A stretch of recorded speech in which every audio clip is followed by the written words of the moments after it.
വേഴാമ്പലിൻ്റെ ഏറ്റവും വലിയ പ്രത്യേകത അതിനെ മറ്റു പക്ഷികളിൽ നിന്നുമൊക്കെ വ്യത്യസ്തമാക്കുന്നത് അതിൻ്റെ വലിയ കൊക്കും ആ രൂപവും ഒന്നുമല്ല. വേഴാമ്പൽ എന്നാൽ മഴ കാത്ത് കഴിയുന്ന ദാഹിച്ച് വലഞ്ഞ ഒരു പാവം എന്ന ഒരു സങ്കല്പമാണല്ലോ മനസ്സിൽ വരിക. മഴയും വേഴാമ്പലും കാത്തിരിപ്പും തമ്മിൽ ഒരു ബന്ധവുമില്ല. രണ്ടാമത്തെ കാര്യം, വേഴാമ്പലിൻ്റെ മോണോഗമിക്കായിട്ടുള്ള സ്വഭാവം അഥവാ ജീവിതകാലം മുഴുവനും ഇത് ഒരു ഇണയുമായിട്ട് മാത്രമായിരിക്കും ജീവിക്കുക എന്നുള്ള ഒരു വിശ്വാസം. മരപ്പൊത്തുകളിൽ കൂടൊരുക്കി അതിനുള്ളിൽ കയറി മുൻഭാഗം മുഴുവനും അടച്ചാണ് പെണ്ണ് മുട്ടയിടുന്നതും അതിനുള്ള കുഞ്ഞുങ്ങൾ പറക്കുമുറ്റുന്നത് വരെ വളരുന്നതും. ആ കുഞ്ഞുങ്ങൾക്കും ഇണക്കും ഒട്ടും മുട്ടുവരാതെ ഭക്ഷണം കൃത്യസമയത്ത് എത്തിച്ചു കൊടുക്കുന്ന അത്യധ്വാനിയായിട്ടുള്ള ഒരു ഇണ. അങ്ങനെ കൂടിൻ്റെ അടപ്പിലെ ഇത്തിരി വിടവിലൂടെ അകത്തേക്ക് ആവശ്യമായത് അത്രയും എത്തിച്ചു നൽകുന്ന നല്ലവനായിട്ടുള്ള ഇണ അല്ലെങ്കിൽ അച്ഛൻ.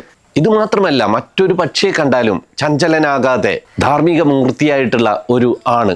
എന്നാൽ വേഴാമ്പലുകളെ കുറിച്ച് കഴിഞ്ഞ 25 വർഷമായിട്ട് നമ്മുടെ നോർത്ത് ഈസ്റ്റ് സംസ്ഥാനങ്ങളിൽ അരുണാചലിലും നാഗാലാൻഡിലും അതുപോലെ നമ്മുടെ നാട്ടിലും ഒക്കെ ഗവേഷണം നടത്തുന്ന, ഇവയെ ശാസ്ത്രീയമായിട്ട് മനസ്സിലാക്കാൻ ശ്രമിച്ച് അതിൽ PhD നേടിയിട്ടുള്ള ഡോക്ടർ അപരാജിത ദത്ത പറയുന്നത് അങ്ങനെ വിശ്വസിക്കാനുള്ള തെളിവുകളൊന്നുമില്ല എന്നാണ്. അതായത് എല്ലാ കാലവും കൂടെ കാണുന്നത് ഒരേ ഇണയാണെന്നതിന് യാതൊരു തെളിവുമില്ല. ഇവയുടെ പ്രജനന രീതികൾ വ്യത്യസ്തമായതിനാൽ ഒരു ഇണചേരൽ കാലത്ത് ഒരു ഇണയുമായി മാത്രമുള്ള സുദൃഢ ബന്ധമില്ലെങ്കിൽ ഇവ അതിജീവിക്കില്ല. കൂടാതെ ഒരേ സമയം ഒന്നിലധികം ഇണകൾ ഉണ്ടെങ്കിൽ അവയുടെ കൂടിലൊക്കെയും ഇങ്ങനെ ഭക്ഷണം എത്തിച്ച് കൊടുക്കാൻ ഒരാണിനും പറ്റുകയുമില്ല. അത്രയധികം കഠിനമായിട്ടുള്ള പണിയാണത്. എന്തായാലും നമുക്കിന്ന് വേഴാമ്പലിൻ്റെ കാത്തിരിപ്പിലേക്കും വേഴാമ്പലിൻ്റെ അത്ഭുത ജീവിതത്തിലേക്കും പോകാം. സ്വാഗതം. വേഴാമ്പലിൻ്റെ മഴകാത്തിരിപ്പ് എന്നത് പണ്ട് മുതലേ നമ്മുടെ നാട്ടിലെ കവികളെയൊക്കെ തെറ്റിദ്ധരിപ്പിച്ച ഒന്നാണ്. മറ്റു പക്ഷികൾക്കൊന്നുമില്ലാത്ത പ്രത്യേകമായിട്ടുള്ള വിരഹ പ്രണയ നായക നായിക സങ്കല്പ സ്ഥാനമൊക്കെ ഇവർക്ക് ഇല്ലാത്ത ഈ കാത്തിരിപ്പ് സാഹിത്യത്തിൽ സമ്മാനിച്ചിട്ടുണ്ട്. എന്ത് മായിക നൃത്തം വെച്ചാലും മയിലിനൊന്നും ആ സ്ഥാനത്തിലേക്ക് ഉയരാനായിട്ടില്ല. അരയന്നങ്ങൾ പോലും വെറും പ്രണയ ദൃക്സാക്ഷികൾ മാത്രമായിരുന്നു കവിതകളിൽ. തൊണ്ടക്കൊരു ദ്വാരമുള്ളതിനാൽ വേഴാമ്പലിന് വെള്ളം നേരിട്ട് കൊക്കുവഴി കുടിക്കാനാവില്ല എന്ന ഒരു തെറ്റിദ്ധാരണ പുറത്താണ് മുകിലിനായി കാത്തിരിക്കുന്ന വേഴാമ്പൽ എന്ന ഒരു കഥയുണ്ടാകുന്നത്. എങ്ങനെ വെള്ളം കുടിക്കാൻ നോക്കിയാലും കൊക്കിലൂടെ എടുക്കുന്ന വെള്ളമൊക്കെയും കഴുത്തിലൂടെ പുറത്തേക്ക് ഒഴുകിപ്പോകുമത്രേ. എന്തൊരു കഷ്ടമാണത്. അതിനാൽ തന്നെ കൊക്കുകൾ പിളർത്തി മുകളിലേക്ക് തുറന്നു പിടിച്ച് വീഴുന്ന മഴവെള്ളം കഴുത്ത് കടത്തി തൊണ്ടയിൽ നേരിട്ട് വീഴ്ത്തി വേണം ദാഹം മാറ്റാൻ. അതുകൊണ്ട് തന്നെ മഴ വരുവോളം കാലം ദാഹിച്ച് അലഞ്ഞു നടക്കുക തന്നെ. മലമുഴക്കി വേഴാമ്പിൻ്റെയൊക്കെ തലയുടെ മുകളിലുള്ള ആ ഒരു മകുടമുണ്ടല്ലോ, അതെന്താണെന്നതിനെ പറ്റിയിട്ടും ഒരു കഥയുണ്ട്. പൈക്കളെ നോക്കുന്ന ചാത്തൻ എന്നയാൾ കന്നുകൾക്ക് വെള്ളം കൊടുക്കാതെ കഷ്ടപ്പെടുത്തിയിരുന്നു അത്രേ. അയാളാണ് ഗോശാപത്താൽ വേഴാമ്പലായി മാറിയത്. പഴയ കാലത്തൊക്കെ പശുക്കൾക്കൊക്കെ വെള്ളം കൊടുക്കാനായിട്ട് ഉപയോഗിച്ചിരുന്ന മരത്തൊട്ടി, കാട്ടോടം എപ്പോഴും ഇങ്ങനെ തലയിൽ ചുമന്ന് വെള്ളം കിട്ടാതെ ദാഹിച്ച് നരകിച്ച് ജീവിക്കാനാണത്രേ ആ ശാപം. അതിനെ തന്നെ മഴവെള്ളം തലയിലെ പാത്തിയിൽ വീണ് അതിലൂടെ തൊണ്ടയിലെത്തി വേണം ദാഹം മാറ്റാൻ. അങ്ങനെയാണത്രേ വേഴാമ്പലിന് കാട്ടോടൻ ചാത്തൻ എന്ന് പറയുന്ന പേര് കൂടി കിട്ടിയത്. അങ്ങനെ തൊണ്ടയിലൂടെ വെള്ളം കഴിക്കാൻ പറ്റാതെ വേഴാമ്പലിന് മഴമേഘങ്ങളെ കണ്ടാലുണ്ടാകുന്ന സന്തോഷം പറഞ്ഞറിയിക്കാൻ പറ്റാത്തതായിരിക്കുമല്ലോ. ഇതാണ് വേഴാമ്പലിൻ്റെ കാത്തിരിപ്പിൻ്റെ അല്ലെങ്കിൽ പ്രണയ വിരഹങ്ങളുടെ ഒരു സിമ്പലായിട്ട് ഉപയോഗിക്കുന്നതിൻ്റെ കാമ്പ്. ജലപ്രിയം, വാപീഹം, സാരംഗം, ദിഹേകസ്, മാതംഗജം, ചാതകം എന്നൊക്കെ ഇവരെ സൂചിപ്പിക്കാൻ പല പേരുകൾ ഉപയോഗിച്ചിരുന്നത് ഈ മഴമേഘ പ്രണയ സങ്കല്പത്തെ തുടർന്നായിരിക്കാം. വേഴാമ്പൽ കേഴും വേനൽക്കുടീരം നീ എന്ന് വിരഹിയായിട്ടുള്ള പ്രണയിനിയെ സദൃശ്യപ്പെടുത്തുന്നതും മഴ കാത്തു കഴിയുന്ന മനസ്സിൻ്റെ വേഴാമ്പൽ ഒരു കരിമുകിലിനെ പ്രണയിച്ചു പോയി എന്ന് സങ്കടം പറയുന്നതും ഒക്കെ നമ്മൾ മലയാളം സിനിമാ പാട്ടുകളിൽ കേൾക്കുന്നതാണ്. സത്യത്തിൽ ഇഷ്ടംപോലെ ജലാംശമുള്ള പലതരത്തിലുള്ള പഴങ്ങൾ, മൃദുല പഴങ്ങൾ കഴിക്കുന്നത് കൊണ്ടും പലതരത്തിലുള്ള കാറ്റർപില്ലേഴ്സിനെ, ലാർവ പുഴുക്കളെയൊക്കെ ഭക്ഷിക്കുന്നത് കൊണ്ടും പല പക്ഷികൾക്കും നമ്മളെപ്പോലെ വെള്ളം കുടിക്കേണ്ട ആവശ്യമില്ല. അതുപോലെ തന്നെ മൂത്രത്തിലൂടെ യൂറിയ പുറത്തേക്ക് കളയേണ്ട ആവശ്യം ഇവർക്കില്ല. അതൊക്കെ കാഷ്ടത്തിൻ്റെ കൂടെ തന്നെയാണ് കളയുന്നത്. അതുകൊണ്ട് തന്നെ വേഴാമ്പലുകൾ നിലത്തിറങ്ങി വെള്ളം കുടിക്കുന്ന ഒന്നും സാധാരണയായിട്ട് കാണാൻ പറ്റില്ല. ആർക്കും തോന്നിയ ഭാവനയായിരിക്കും ദാഹിച്ച് വലഞ്ഞ് മഴമേഘങ്ങളെ കാത്തു നിൽക്കുന്ന ഒരു വേഴാമ്പൽ എന്ന സങ്കല്പം. മലമുഴക്കി വേഴാമ്പൽ നമ്മുടെ നാട്ടിലുള്ള വേറൊരു പക്ഷിക്കും ഇല്ലാത്ത വിധത്തിലുള്ള അമ്പരപ്പിക്കുന്ന രൂപമുള്ള ഒരു പക്ഷിയാണ്. അതുപോലെ തന്നെ അതിൻ്റെ വലിപ്പവും ശബ്ദവും. നമ്മുടെ നാട്ടിലെ ഉപ്പൻ മാത്രമായിരിക്കും ഇവരോടൊപ്പം പലതരത്തിലുള്ള മിത്തുകളും കൂടെയുള്ള ഒരു പക്ഷിയായിട്ട് കൂട്ടായിട്ടുണ്ടാകുക. ഇന്ത്യയിൽ നമ്മുടെ പശ്ചിമഘട്ടത്തിലും വടക്കിഴക്കൻ സംസ്ഥാനങ്ങളിലും മാത്രമുള്ളതാണ് ഈ പക്ഷി. അതിനാൽ തന്നെ അവിടെയുള്ള 2 സംസ്ഥാനങ്ങൾക്ക്, കേരളത്തിനും അരുണാചൽ പ്രദേശിനും, അവരുടെ സംസ്ഥാന പക്ഷിയായിട്ട് വേറൊരു പക്ഷിയെ ചിന്തിക്കാനേ പറ്റില്ല. പലതരം വേഴാമ്പലുകൾ ഉണ്ടെങ്കിലും അവരുടെ കൂട്ടത്തിൽ ഏറ്റവും കൂടുതൽ വലിപ്പവും ഭംഗിയും പ്രത്യേകതകളും ഉള്ളത് മലമുഴക്കി വേഴാമ്പലിനാണ്. വല്ലാത്തൊരു തലയും ശരീരവുമാണ് ഇവർക്കുള്ളത്. വൻമരങ്ങളിൽ നിന്നും പറക്കാനായിട്ട് ചിറക് വീശി തുടങ്ങുമ്പോഴുണ്ടാകുന്ന വമ്പൻ ശബ്ദമാണ് ഇവർക്ക് മലമുഴക്കി എന്നൊരു പേര് കിട്ടാൻ കാരണം. ശരിക്കും മലമുഴക്കുന്ന ശബ്ദം തന്നെ. മറ്റു പക്ഷികളിൽ നിന്നും വ്യത്യസ്തമായിട്ട് വേഴാമ്പലുകളുടെ പ്രജനന രീതി വളരെ പ്രത്യേകതകൾ ഉള്ളതാണ്. വൻമരങ്ങളിലെ സ്വാഭാവികമായിട്ടുള്ള പൊത്തുകളിൽ മാത്രമാണ് മുട്ടയിടാനായിട്ട് വേഴാമ്പലുകൾ കൂടൊരുക്കുക. അത്ര വളരെ ചെറിയ പൊത്തുകൾ പോരാ, വലിയ പൊത്തുകൾ വേണം. അങ്ങനെ വലിയ പൊത്തുകൾ മരങ്ങളിൽ ഉണ്ടാകണമെങ്കിൽ വൻമരങ്ങളും വേണം. ഇത്തരത്തിലുള്ള പൊത്തുകൾ കിട്ടാനുള്ള വിഷമം കൊണ്ട് തന്നെ ഒരേ പൊത്ത് പിന്നെയും അവർ ഉപയോഗിക്കാറുമുണ്ട്. ഇണചേരൽ കാലത്ത് പെൺവേഴാമ്പല് അനുയോജ്യമായിട്ടുള്ള ഒരു പൊത്ത് മരത്തിൽ കണ്ടെത്തി അതിനുള്ളിൽ കയറി പൊത്തിന്റെ മുൻഭാഗം അങ്ങ് അടക്കും. സ്വന്തം കാഷ്ടവും ചളിയും പഴങ്ങളുടെ അവശിഷ്ടങ്ങളും ഒക്കെ ചേർത്ത് ഒരു സിമന്റ് പോലെ ഉണ്ടാക്കിയിട്ടാണ് അത് കുഴച്ച് കൊക്ക് കൊണ്ട് മേസന്മാർ സിമന്റ് കത്തി കൊണ്ട് തേച്ച് പിടിപ്പിക്കുന്നത് പോലെ മൊത്തമായിട്ടും ചുമര് പോലെ അത് കൊട്ടി അടക്കുകയാണ് ചെയ്യുക. എന്നിട്ട് അതിന്റെ നടുവിൽ ഒരു കുഞ്ഞു കീറ് മാത്രം ഇട്ടിട്ടുണ്ടാവും. ഈ കാഷ്ടക്കുഴമ്പ് ഉണങ്ങി കഴിയുമ്പോഴേക്ക് തന്നെ ഈ പൊത്തിന് നല്ലൊരു ഉറപ്പുള്ള അടപ്പായിട്ട് മാറും. മരത്തിന്റെ തൊലിയുടെ അതേ നിറമൊക്കെ ആയതിനാൽ തന്നെ പെട്ടെന്ന് നോക്കിയാൽ അവിടെ ഒരു പൊത്തുള്ളതിന്റെ ലക്ഷണം പോലും കാണില്ല. ഇനിയാണ് മുട്ടയിടല്. ആ വലിയ പക്ഷി ഇരുളടഞ്ഞ ആ കൂട്ടിനുള്ളിൽ പുറം ലോകം കാണാതെ മാസങ്ങളോളം മുട്ടയിട്ട് കുഞ്ഞുങ്ങൾ പറക്കമുറ്റുന്നത് വരെയും കഴിയും. ഇത് ഓരോരോ ഇനങ്ങൾക്കനുസരിച്ചിട്ട് 6 ആഴ്ച മുതൽ 12 ആഴ്ച വരെ നീളുന്നതാണ് ഏകാന്തമായിട്ടുള്ള ഈ ഇരുൾ ഒളിവ് ജീവിതം. ഈ കാലമത്രയും മാസങ്ങളോളം പെൺപക്ഷിക്കും വിരിഞ്ഞിറങ്ങുന്ന കുഞ്ഞുങ്ങൾക്കും ഭക്ഷണം എത്തിച്ചു കൊടുക്കേണ്ടത് പുറത്തുള്ള ആൺപക്ഷിയുടെ കടമയാണ്. ഈ കൂടിനുള്ളിലെ കുഞ്ഞുങ്ങൾ അല്പം വലിപ്പം വെച്ച് കഴിഞ്ഞാൽ ആൺപക്ഷിയുടെ കഷ്ടപ്പാടുകൾ കണ്ട് മനസ്സലിഞ്ഞാവും അമ്മ വേഴാമ്പൽ പുറത്തിറങ്ങും. വീണ്ടും ആ മൂടി പഴയതുപോലെ അടച്ചു കളയും, വെറും ഒരു ചെറിയ കീറ് മാത്രം ബാക്കി വെച്ച്. അതിനുശേഷം ഇവർ രണ്ടുപേരും ചേർന്നാണ് പിള്ളേർക്ക് ഭക്ഷണം കൊണ്ടെത്തിക്കുക. വേഴാമ്പലിൻ്റെ കൂടിനകത്തുള്ള മുട്ടയെയും കുഞ്ഞുങ്ങളെയും ഒക്കെ തട്ടിയെടുക്കാൻ വേണ്ടിയിട്ട് വരുന്ന പലതരത്തിലുള്ള ഇരപിടിയന്മാരുണ്ട്. കുരങ്ങന്മാർ, പാമ്പുകൾ, മറ്റ് പലതരത്തിലുള്ള പക്ഷികൾ, ഇവർക്കൊക്കെ ഈ മുട്ട വേണം. ഇവർക്കൊന്നും സംശയവും സ്ഥലസൂചനയും നൽകാത്ത വിധത്തിൽ അതീവ രഹസ്യമായിട്ടും തന്ത്രപരമായിട്ടുമാണ് ഇവർ തീറ്റ കൊണ്ടു കൊടുക്കുക. കൊത്തി അകത്താക്കി കൊണ്ടുവന്ന പഴങ്ങളൊക്കെ കക്കി വീണ്ടും കൊക്കിലേക്ക് എത്തിച്ച് അത് കൂടിൻ്റെ വിള്ളിലൂടെ അകത്തെ പെൺപക്ഷിക്കും കുഞ്ഞുങ്ങൾക്കും പകർന്നു നൽകുകയാണ് ചെയ്യുക. ഇത് പലതവണയായിട്ട് നൽകുക എന്നത് വലിയ അധ്വാനമുള്ള ജോലിയാണ്. ഭക്ഷണവുമായി അങ്ങോട്ടും ഇങ്ങോട്ടും പലതവണ യാത്ര ചെയ്ത് ശരീരം മെലിഞ്ഞ് നാശകോശമാകും ആൺവേഴാമ്പലിൻ്റെ ആരോഗ്യം. എന്നാൽ കൂട്ടിനുള്ളിലെ പെൺവേഴാമ്പൽ അനങ്ങാതെ തിന്ന് കൊഴുത്ത് നല്ല ഉഷാറായിട്ടുണ്ടാവും. ഇരുൾ കൂടിനുള്ളിലായതിനാൽ തന്നെ പ്രത്യേക തരത്തിലുള്ള ഹോർമോണുകളുടെ ഉൽപ്പാദനം മൂലം ഇവയുടെ തൂവലുകളൊക്കെ മൊത്തം പൊഴിച്ചു കളഞ്ഞ് മോൾട്ടിങ് നടത്തി പുതു തൂവലുകളുമായിട്ട് കൂടുതൽ ഭംഗി വെച്ചിട്ടും ഉണ്ടാവും. രസകരമായിട്ടുള്ള കാര്യം എന്താണെന്ന് വെച്ച് കഴിഞ്ഞാൽ മാസങ്ങളോളം ഈ ഇരുണ്ട പൊത്തിനുള്ളിൽ അമ്മയും കുഞ്ഞുങ്ങളും തിന്നുന്നത് അത്രയും ദഹിപ്പിച്ചതിൻ്റെ ശേഷം അത് മുഴുവൻ ആ കൂടിനുള്ളിൽ തന്നെ കാഷ്ടിച്ച് വെച്ചിരുന്നെങ്കിൽ അത് നാറിപ്പൊളിച്ച ഒരു വൃത്തികെട്ട കൂടാകുമായിരുന്നല്ലോ. എന്നാൽ ഇവരുടെ കൂട് നാറ്റമൊന്നുമില്ലാതെ വൃത്തിയായിട്ട് സംരക്ഷിക്കുന്നതും ഇവരുടെ ഒരു പ്രത്യേക ശീലം മൂലമാണ്. അമ്മയും കുഞ്ഞുങ്ങളും കാഷ്ടിക്കുന്നത് അകത്തേക്ക് ഭക്ഷണം നൽകുന്ന ആ ചെറുവിടവിലൂടെ കൃത്യമായിട്ട് പുറത്തേക്കാണ്. കൂട്ടിനുള്ളിൽ മുട്ട വിരിയുന്ന സമയത്ത് അമ്മ വേഴാമ്പല് തൂവലുകളൊക്കെ പൊഴിച്ച് കഴിയുന്ന സമയം ആൺ വേഴാമ്പലിന് എന്തെങ്കിലും അപകടം പറ്റി ഭക്ഷണം കൂട്ടിലേക്ക് എത്തിക്കാൻ പറ്റിയില്ലെങ്കിൽ എല്ലാം താറുമാറാകും. അമ്മയും മക്കളും പട്ടിണി കിടന്ന് ചത്തുപോകും. ഇനി ആൺവേഴാമ്പൽ ഈ കുടുംബ ബന്ധമൊക്കെ മറന്ന് വേറെ എങ്ങോട്ടും പോയാലും ഇത് തന്നെ സംഭവിക്കും. അങ്ങനെ സംഭവിക്കാറില്ല. ഇത്തരത്തിലുള്ള പ്രത്യേക രീതിയിലുള്ള പ്രജനന രീതികളുള്ള പക്ഷികൾക്കൊക്കെ ഒരു മോണോഗാമസ് ബന്ധമായിരിക്കും എപ്പോഴും ഉണ്ടാകുക. അതായത് ഒരു ഇണ മാത്രമുള്ള ഒരു ബന്ധം. ഇത്തരത്തിലുള്ള സുദൃഢമായിട്ടുള്ള ഒരു ബന്ധമില്ലായിരുന്നെങ്കിൽ ഇവരൊക്കെ കുലം കുത്തി ഈ വംശം കുറ്റിയേറ്റുപോയേനെ. ഒരിണ മാത്രമായിട്ട് ജീവിക്കുന്ന ധാരാളം പക്ഷികളും മൃഗങ്ങളുമുണ്ട്.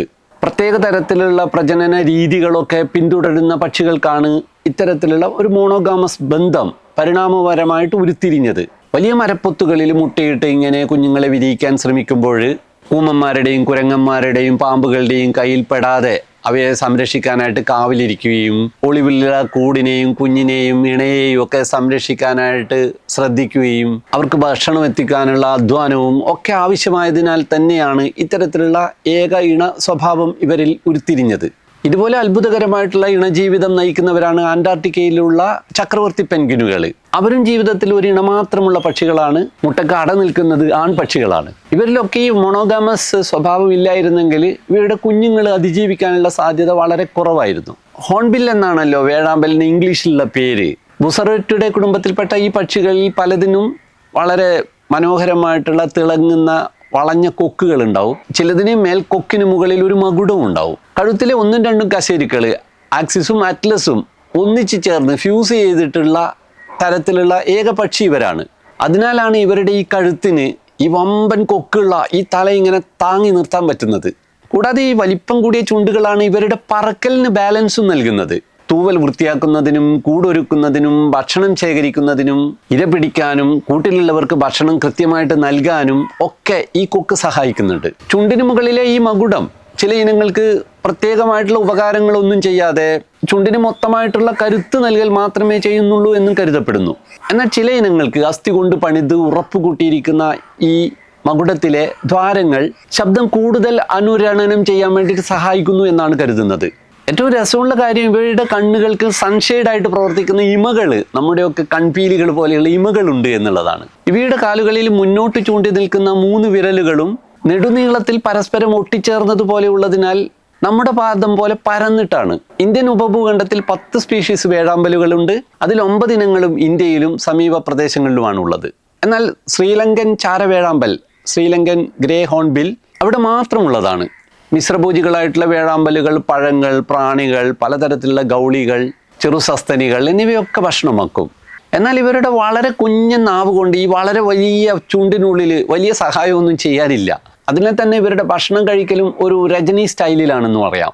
സിഗരറ്റൊക്കെ എറിഞ്ഞ് വായിലേക്ക് പിടിപ്പിക്കുന്നത് പോലെ പഴമായാലും പല്ലിയായാലും മുകളിലേക്ക് എറിഞ്ഞ് അത് നേരെ താഴോട്ട് ഇവരുടെ തൊണ്ടയിലേക്ക് തന്നെ വീഴുന്ന വിധത്തിലാണ് ഇവർ ഭക്ഷണം കഴിക്കുക. കേരളത്തിൻ്റെ സംസ്ഥാന പക്ഷിയായിട്ടുള്ള മലമുഴക്കി വേഴാമ്പലിന് concave casqued hornbill, great Indian hornbill, great pied hornbill എന്നൊക്കെ പേരുണ്ട്. ഈ സുന്ദര പക്ഷിയുടെ ശാസ്ത്രനാമം ബുസോറസ് ബൈകോർണിസ് എന്നാണ്. കഴുകനോളം വലിപ്പമുള്ള ഈ പക്ഷിയുടെ കൊക്കും പാത്തിയും മൊത്തമായിട്ട് മഞ്ഞ നിറത്തിലാണ് ഉണ്ടാവുക. നീണ്ട കഴുത്തും വാലും വെളുത്ത നിറത്തിലും. മുഖം, മാറിടം, പുറം, ചിറകുകൾ എല്ലാം കരിങ്കറുപ്പും. കറുത്ത ചിറകുകളിൽ വെളുത്ത 2 പട്ടകൾ ഉണ്ടാകും. അതുപോലെ വെളുത്ത വാലിൽ വീതിയുള്ള ഒരു കറുത്ത പട്ടയും. ഇവരിൽ ആണിനെയും പെണ്ണിനെയും തിരിച്ചറിയാൻ മേൽചുണ്ടിന് മുകളിലെ പാത്തി മകുടം നോക്കിയാൽ മതി. ആണിന്റെ മകുടത്തിന്റെ മുന്നിലും പിറകിലും കറുപ്പ് നിറമാണ് ഉണ്ടാകുക. എന്നാൽ പെണ്ണിന്റെ മകുടത്തിന്റെ പിറകു വശത്ത് ചുവപ്പ് നിറമാണ് ഉണ്ടാകുക. കൂടാതെ ആൺപക്ഷികളെക്കാൾ അല്പം ചെറുതായിരിക്കും പെൺപക്ഷികൾ. അതുകൂടാതെ ഇവരുടെ ആണിന് ചുവപ്പ് നിറമുള്ള കണ്ണാണെങ്കിൽ പെണ്ണിന് നീലിമ കലർന്ന വെള്ളക്കണ്ണാണ് ഉണ്ടാകുക. 50 വർഷത്തോളം ആയുസുള്ള ഈ പക്ഷികൾ ഇപ്പോൾ IUCN റെഡ് ലിസ്റ്റിൽ വൾണറബിൾ എന്ന വിഭാഗത്തിലാണ് ഉൾപ്പെടുത്തിയിരിക്കുന്നത്. മഞ്ഞയും കറുപ്പും നിറമുള്ള മേൽചുണ്ടിന് മുകളിലുള്ള പൊള്ളയായിട്ടുള്ള മകുടമാണ് നമ്മുടെ ശ്രദ്ധയിൽ ആദ്യം വരിക. ഈ മകുട വലിപ്പമാണ് ഇണചേരൽ കാലത്ത് ആദ്യമായിട്ട് ആണിനെ തിരഞ്ഞെടുക്കുന്നതിൽ പെൺവേഴാമ്പൽ പരിഗണിക്കുക എന്ന് കരുതപ്പെടുന്നു. കൂടാതെ ഇണക്കായിട്ട് ആൺവേഴാമ്പലുകൾ തമ്മിൽ പൊരിഞ്ഞ യുദ്ധം ചിലപ്പോൾ നടക്കും. വായുവിൽ നടക്കുന്ന ഈ അടിക്ക് ഈ മകുടത്തിൻ്റെ വലിപ്പം കുറച്ചുകൂടി ശക്തി കൂടുതൽ നൽകുമല്ലോ. എന്തായാലും മലമുഴക്കിയുടെ പറക്കൽ കണ്ടാൽ നമുക്ക് ചിലപ്പോൾ ഒരു കഷ്ടം തോന്നും. കഷ്ടപ്പെട്ട് ബാലൻസ് കിട്ടാത്തതുപോലെ 5-6 തവണ ഇങ്ങനെ ചിറകുകൾ ആയാസപ്പെട്ട് അടിച്ച് പിന്നെ ഒന്ന് ഒഴുകി നീങ്ങി പിന്നെയും കഷ്ടപ്പെട്ട് ചിറകടിച്ചതുപോലെയാണ് ഇവരുടെ പറക്കൽ. ഈ ചിറകടിക്കുമ്പോഴാണ് മുറം വീശും പോലെയുള്ള ഒരു ശബ്ദം ഉണ്ടാകുന്നത്. മലമുഴക്കി വേഴാമ്പലിനേക്കാളും അല്പം വലിപ്പം കുറഞ്ഞതാണ് പാണ്ടൻ വേഴാമ്പൽ. മലബാർ പൈഡ് ഹോൺബിൽ എന്നാണ് അതിന് ഇംഗ്ലീഷിൽ പറയുക. മലമുഴക്കി വേഴാമ്പലിൻ്റെ കഴുത്ത് വെളുപ്പ് നിറത്തിലാണല്ലോ ഉണ്ടാവുക. എന്നാൽ ഇവരുടെ കഴുത്ത് കറുത്ത നിറത്തിലാണ് ഉണ്ടാകുക. അതുപോലെ അടിഭാഗം മൊത്തം വെളുപ്പും. അതിനാൽ തന്നെ മലമുഴക്കിയെയും പാണ്ടൻ വേഴാമ്പലിനെയും തിരിച്ചറിയാൻ ഒരു വിഷമവുമില്ല. പാണ്ടൻ്റെ വാലിലെ നടുക്കുള്ള 2 തൂവലുകൾ കറുപ്പും മറ്റുള്ളവയെല്ലാം വെളുപ്പുമായിരിക്കും. ഇവരിൽ ആൺപെൺ പക്ഷികൾ തമ്മിൽ അലങ്കാര വ്യത്യാസങ്ങളൊന്നും കാര്യമായിട്ടില്ല. പാണ്ടൻ വേഴാമ്പലിൻ്റെ ശിരോമകുടപ്പാത്തി മലമുഴക്കി വേഴാമ്പലിൻ്റെ മകുടത്തിൽ നിന്നും അല്പം വ്യത്യാസമുള്ളതാണ്. പാണ്ടൻ്റെ പാത്തി പരന്നതും മുൻവശം കൂർത്തതുമാണ്. ഇപ്പോൾ വലിപ്പമുള്ള ഈ 2 ഇനങ്ങളാണ് നമ്മുടെ നാട്ടിലുള്ളത്. ഇതുകൂടാതെ നമ്മുടെ നാട്ടിലുള്ള മറ്റൊരിനം വേഴാമ്പലാണ് നാട്ടുവേഴാമ്പൽ, കോമൺ ഗ്രേ ഹോൺബിൽ. ദേഹം ചെറുതാണെങ്കിലും കൊക്കിനും കഴുത്തിനും വാലിനുമൊക്കെ നല്ല നീളമുള്ളതിനാൽ തന്നെ ഇവ ആകെ 2 അടിയോളം നീളമുണ്ടാവും. ആകപ്പാടെ തവിട്ട് കലർന്ന ചാരനിറമാണ് ഇവരുടെ മേൽഭാഗം. നെറ്റിയിൽ തുടങ്ങി ചുണ്ടിൽ ചേർന്ന് കിടക്കുന്ന പേനക്കത്തിയുടെ അലക് പോലെയുള്ള ഒരു ചെറിയ മകുടം മാത്രമാണ് ഇവർക്കുള്ളത്. നാട്ടുവേഴാമ്പലിലും ചെറുതാണ് കോഴി വേഴാമ്പൽ എന്ന് പറയുന്ന 4ാമത്തെ ഇനം വേഴാമ്പൽ. മലബാർ ഗ്രേ ഹോൺബിൽ എന്നാണ് അതിന് പറയുക. നാട്ടുവേഴാമ്പലിൻ്റെ ആകൃതിയും രൂപവും ഒക്കെ തന്നെയാണ് അതിനുമുള്ളത്. എന്നാൽ വേഴാമ്പലുകളുടെ പൊതുചിഹ്നമായിട്ട് കണക്കാക്കപ്പെടുന്ന ആ മകുടം ഇവർക്കില്ല. ദേഹം ആകപ്പാടെ കടുത്ത തവിട്ട് നിറമാണ് ഉണ്ടാകുക. ആൺപക്ഷിയുടെ കൊക്ക് ചുവപ്പ് കലർന്ന ഓറഞ്ച് നിറവും പെൺപക്ഷിയുടെ കൊക്ക് മഞ്ഞ നിറവും ഉള്ളതാണ്. അപ്പോൾ ഈ 4 ഇനം വേഴാമ്പലുകളാണ് കേരളത്തിലുള്ളത്. ഇവരുടെ മരപ്പൊത്തുകളുടെ ഉള്ളിൽ മാത്രമായിട്ടുള്ള കൂടുപണിയലും പ്രജനന പ്രത്യേകതകളും ഒക്കെ ഇവർക്ക് വലിയ പ്രതിസന്ധി ഉണ്ടാക്കുന്നുണ്ട്. വൻമരങ്ങളിൽ മാത്രമേ ഇവർക്ക് സ്വാഭാവികമായിട്ടുള്ള പൊത്തുകൾ കൂട് ഒരുക്കാൻ വേണ്ടിയിട്ട് ലഭ്യമാവൂ എന്നതിനാൽ തന്നെ, അതായത് കാടുകളിലെ വൻമരങ്ങൾ ഇല്ലാതായി കഴിഞ്ഞാൽ സ്വാഭാവികമായും ഇവയുടെ പ്രജനനവും പ്രതിസന്ധിയിലാവും. നിസ്സഹായരായിട്ട് കൂട്ടിൽ മാസങ്ങളോളം കുഞ്ഞും അമ്മയും ഒക്കെ കഴിയുമ്പോൾ വേട്ടക്കാർക്ക് അത് കണ്ടെത്തിയാൽ വളരെ എളുപ്പത്തിൽ ഇവയെ പിടിക്കാമെന്നതും വലിയ പ്രതിസന്ധിയാണ്. നമ്മുടെ കാടുകളിൽ ഇല്ലാത്ത തരത്തിലുള്ള വേഴാമ്പലുകൾ ഇന്ത്യയിലുള്ളത് നോർത്ത് ഈസ്റ്റ് സംസ്ഥാനങ്ങളിലെ കാടുകളിലാണ്. അരുണാചൽ പ്രദേശിലെ നാംദാഫിയിലെ കാട്ടിൽ നിന്ന് ജീവനുള്ളതല്ലാത്ത ഒരു വേഴാമ്പലിൻ്റെ അസ്ഥികൂടവും കൊക്കും ഒക്കെ കയ്യിലെടുക്കാൻ എനിക്കൊരു അവസരം ലഭിച്ചിരുന്നു. നോദിഹാങ് എന്ന് പറയുന്ന നദി അതിലൂടെ കടന്നു പോകുന്നുണ്ട്. ബ്രഹ്മപുത്രയുടെ ഒരു കൈവഴിയാണ്. അതിൻ്റെ കരയിലെ പുൽപ്പരപ്പിലൂടെ ഇങ്ങനെ നടക്കുമ്പോഴാണ് യാദൃശികമായിട്ട് മുന്നിൽ വലിയൊരു കൊക്കും കുറച്ച് രോമങ്ങളും ഒക്കെ ഞാൻ കണ്ടത്. എൻ്റെ കണങ്കയ്യോളം നീളമുള്ള ഭീമൻ കൊക്ക്. ശരിക്കും ഞാൻ അമ്പരന്ന് നിന്നുപോയി. ജീവിതത്തിൽ ഇതുവരെയും ഇത്രയും വലിപ്പമുള്ള ഒരു പക്ഷിക്കൊക്ക് ഞാൻ കണ്ടിട്ടില്ല. രാമായണ കഥയിലെയൊക്കെ ജടായുവിനെയാണ് എനിക്ക് ഓർമ്മ വന്നത്. കുറച്ച് സമയം ഞാൻ അതുമായിട്ട് അവിടെ തന്നെ ഇരുന്നു. വേഴാമ്പലിൻ്റെ ശരീരാവശിഷ്ടങ്ങളാണെന്ന് അറിയാമെങ്കിലും ഏതിനും വേഴാമ്പലാണെന്ന് എനിക്കറിയില്ലായിരുന്നു. 5 ഇനം വേഴാമ്പലുകൾ നാംദാഫിയിലുണ്ട്. മേൽക്കൊക്കിലെ കുറുകിയുള്ള ചാലുകളിൽ നിന്ന് തന്നെ നമുക്കിത് റൂഫസ് നെക്കഡ് ഹോൺബില്ലാണെന്ന് മനസ്സിലാക്കാം. കൊക്കിൻ്റെ മേൽഭാഗത്ത് ഇത്തിരി രോമം ബാക്കിയുണ്ട്, ചെമ്പൻ ചാര നിറത്തിൽ. വടക്കുകിഴക്കൻ സംസ്ഥാനങ്ങളിൽ മാത്രം കാണുന്ന ഇനമാണിത്. കഴുത്തിലെ രോമങ്ങൾ ചുവപ്പ് കലർന്ന ബ്രൗൺ നിറത്തിലുള്ളതിനാലാണ് ഇതിന് റൂഫസ് നെക്കഡ് ഹോൺബിൽ എന്ന് പേരിട്ടിരിക്കുന്നത്. അസിറോസ് നിപ്പാളൻസിസ് എന്നാണ് ഇതിൻ്റെ ശാസ്ത്രനാമം. ബ്രിട്ടീഷ് റെസിഡൻറ്റും നാച്ചുറലിസ്റ്റും പക്ഷി നിരീക്ഷകനുമായ ബ്രിയാൻ ഹോട്ടൺ ഹോഡ്സൺ ആണ് ഇതിനെ ആദ്യമായിട്ട് ശാസ്ത്രീയമായിട്ട് വർഗീകരിച്ചത്. സാൽമരക്കാടുകളിൽ നിന്നും പിടിച്ച് നേപ്പാളിലെ ഒരു ചന്തയിൽ വിൽപ്പനയ്ക്ക് വെച്ചിരിക്കുന്ന നിരവധി വേഴാമ്പലുകളുടെ ഇടയിൽ നിന്നാണ് അദ്ദേഹം ഇതിനെ യാദൃശ്ചികമായിട്ട് കണ്ടത്. നേപ്പാളിൽ കണ്ട് ആദ്യമായിട്ട് വിശദീകരിച്ചതിനാലാണ് ഇതിന് അസിറോസ് നേപ്പാളിൻസിസ് എന്ന സ്ഥലനാമം കൂടി ചേർത്ത് സ്പീഷീസ് നാമം നൽകിയത്. വലിയ തോതിൽ വേട്ട മൂലം എണ്ണം കുറഞ്ഞു വരുന്ന ഒരിനം വേഴാമ്പലാണിത്. ഇവിടെയുള്ള ചില ഗോത്രങ്ങൾ ആചാരപരമായിട്ട് അവരുടെ ശിരോവാലങ്കാരത്തിൻ്റെ ഭാഗമായിട്ട് ഇവയുടെ കൊക്ക് ഉപയോഗിക്കാറുണ്ട്. കൂടാതെ ഇവയുടെ തൂവലുകളും ഈ തലപ്പാവിൻ്റെ അലങ്കാരത്തിന് ഉപയോഗിക്കും. അതിനുവേണ്ടി വ്യാപകമായിട്ട് ഇവയെ കൊന്നിരുന്നു. പക്ഷേ ഇപ്പോഴും പലതരത്തിലുള്ള ബോധവൽക്കരണ പരിപാടികളിലൂടെ ഇവയെ കൊല്ലുന്നത് വളരെയധികം കുറഞ്ഞിട്ടുണ്ട്. പ്ലാസ്റ്റിക് കൊണ്ട് നിർമ്മിച്ചിരിക്കുന്ന കൃത്രിമ വേഴാമ്പൽ കൊക്കുകൾ അവരുടെ ആചാരങ്ങളുടെ ഭാഗമായിട്ടുള്ള ഈ തലപ്പാവിൽ ഉപയോഗിക്കാൻ വേണ്ടിയിട്ട് അവരിപ്പോഴും സന്നദ്ധമായിട്ടുണ്ട്. എന്തായാലും നമ്മുടെ നാട്ടിൽ നമ്മുടെ വേഴാമ്പലുകളുടെ പരിസ്ഥിതി പ്രാധാന്യവും പ്രത്യേകതകളും ഒക്കെ ആളുകൾക്കൊക്കെ തിരിച്ചറിഞ്ഞതുകൊണ്ട് തന്നെ അവയുടെ വേട്ട വളരെ കുറവാണെന്ന് പറയാം. എങ്കിലും നമ്മുടെ അഭിമാനമായിട്ടുള്ള ഈ വേഴാമ്പൽ നമ്മുടെ കാടുകളിൽ വീണ്ടും പ്രകമ്പനം കൊള്ളിക്കുന്ന ചെറുകടിയോടെ കൂടുതൽ കാലം പറക്കട്ടെ എന്ന് ആശിക്കാം. അതിനുവേണ്ടി നമുക്ക് ശ്രമിക്കാം. ഞാൻ വിജയകുമാർ ബ്ലാത്തൂർ. വളരെ ചെറിയ പ്രാണികൾ തൊട്ട് വളരെ വലിയ സസ്തനികൾ വരെയുള്ള നമ്മുടെ ജീവലോകത്തിലെ മറ്റൊരു ജീവിയെ പരിചയപ്പെടുത്തുന്ന പുതിയൊരു വീഡിയോയുമായിട്ട് ഉടൻ വരാം. അതുവരേക്കും വണക്കം.